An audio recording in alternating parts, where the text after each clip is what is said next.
The two men who were running that war, Dick Cheney and Colin Powell. Somebody got in the ass.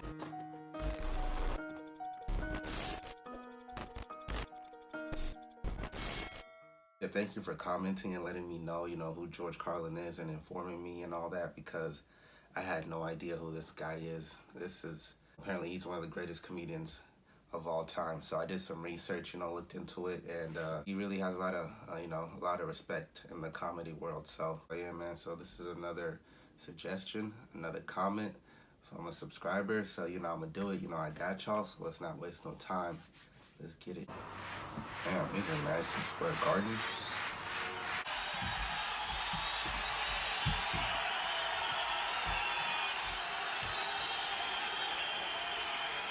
Looks a lot younger in this video.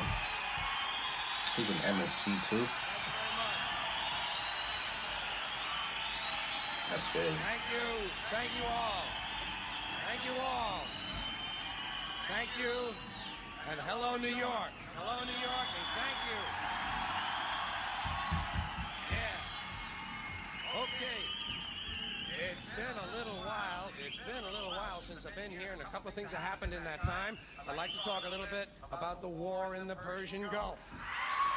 Big doings in the Persian Gulf. You know my favorite part of that war? It's the first war we ever had that was on every channel plus cable.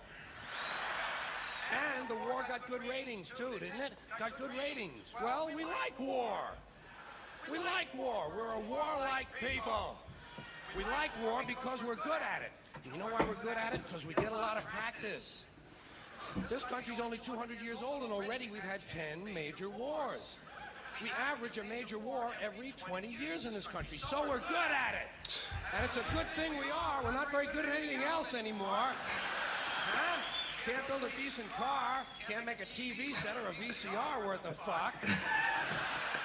Got no steel industry left, can't educate our young people, can't get health care to our old people, but we can bomb the shit out of your country, all right? It's crazy how all that is still relevant today in 2020.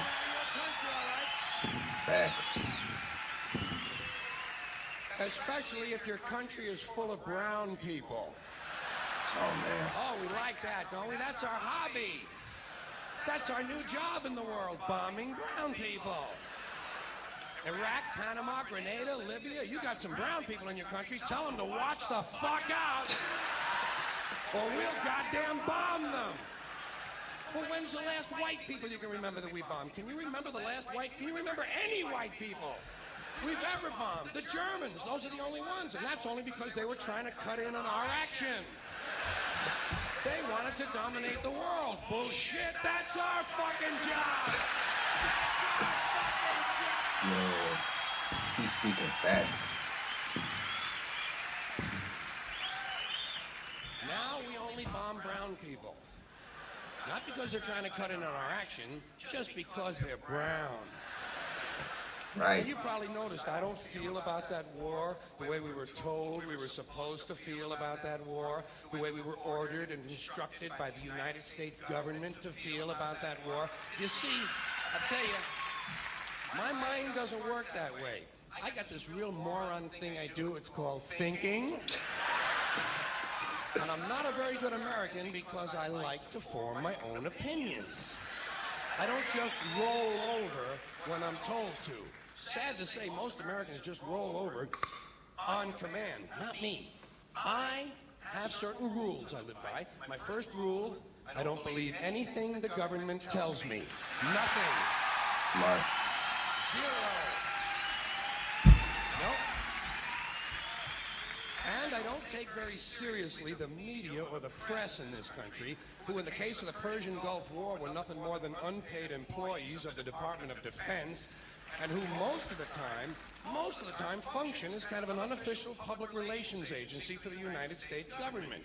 So I don't listen to them. I don't really believe in my country. And I gotta tell you folks, I don't get all choked up about yellow ribbons and American flags. I consider them to be symbols, and I leave symbols to the symbol-minded. Me, I look at war a little bit differently. To me, war is a lot of prick-waving, okay? Simple thing, that's all it is. War is a whole lot of men standing out in the field waving their pricks at one another. Men are insecure about the size of their dicks, and so they have to kill one another over the idea. Oh, man. That's what all that asshole jock bullshit is all about. That's what all that adolescent macho male posturing and strutting in bars and locker rooms is all about. It's called dick fear. Men are terrified that their pricks are inadequate, and so they have to compete with one another to feel better about themselves. And since war is the ultimate competition, basically men are killing each other in order to improve their self-esteem. You don't have to be a historian or a political scientist to see the bigger dick foreign policy theory at work. It sounds like this. What? They have bigger dicks? Bomb them! And of course, the bombs and the rockets and the bullets are all shaped like dicks. It's a subconscious need to project the penis into other people's affairs. I'm too mature for this. It's called fucking with people. It kind of makes sense, though. So,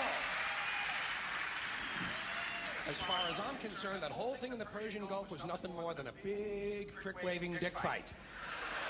In this particular case, Saddam Hussein had questioned the size of George Bush's dick. And George Bush had been called a wimp for so long. Wimp rhymes with limb. George has been called a wimp for so long that he has to act out his manhood fantasies by sending other people's children to die. Even the name Bush. Are you talking about Even the name Bush is related to the genitals without being the genitals. A bush is a sort of passive secondary sex characteristic. Now, if this man's name had been George Boner, well, he might have felt a little bit better about himself and we wouldn't have had any trouble over there in the first place. This whole country has a manhood problem. Big manhood problem in the USA. You can tell from the language we use. Language always gives you away. What did we do wrong in Vietnam? We pulled out. Not a very manly thing to do, is it? When you're fucking people, you gotta stay in there and fuck them good. Fuck them all the way. Fuck them till the end. Yo, this guy is intense. Fuck them to death. Stay in there and keep fucking them until they're all dead. We left a few women and children alive in Vietnam, and we haven't felt good about ourselves since. That's why in the Persian Gulf, George Bush had to say, "This will not be another Vietnam." He actually used these words. He said, "This time we're going all the way." Imagine an American president using the sexual slang of a 13-year-old to describe his foreign policy. If you want to know what happened in the Persian Gulf, just remember the names of the two men who were running that war. Dick Cheney and Colin Powell. Somebody got fucked in the ass. It's crazy. How do you think of stuff like this? Thank you. Thank you very much. Well, tell you what.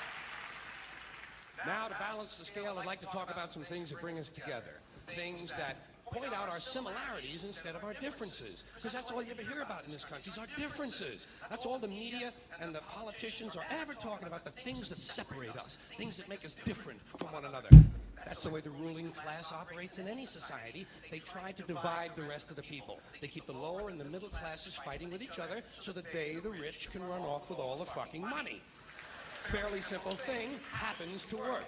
You know, anything different, that's what they're going to talk about. Race, religion, ethnic and national background, jobs, income, education, social status, sexuality, anything they can do, keep us fighting with each other so that they can keep going to the bank. You know how I describe the economic and social classes in this country? Damn. I was really into that. I'm mad it cut off. Because he was onto something. But yeah, man. This dude is intense. Like, the last one I did, the first time I listened to him in the last video, go check that out if you haven't. Man, he was talking about some crazy things. And this right here, he's talking about some, like, real stuff. I don't know, man. His comedy's different. Like, he touches on real you know, real events happening in that time. I think he was talking about George H.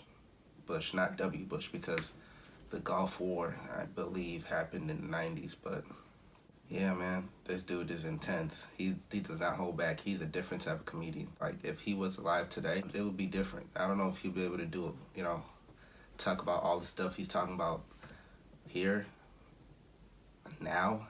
You know, it'll be different. So it's a different time. I think people are a little bit more sensitive with stuff like that now. Yeah, man, comment some more comedians below, or more videos, more skits. And this was a good one. Thank you for, you know, whoever commented that. Appreciate it. I needed that, man. That was dope.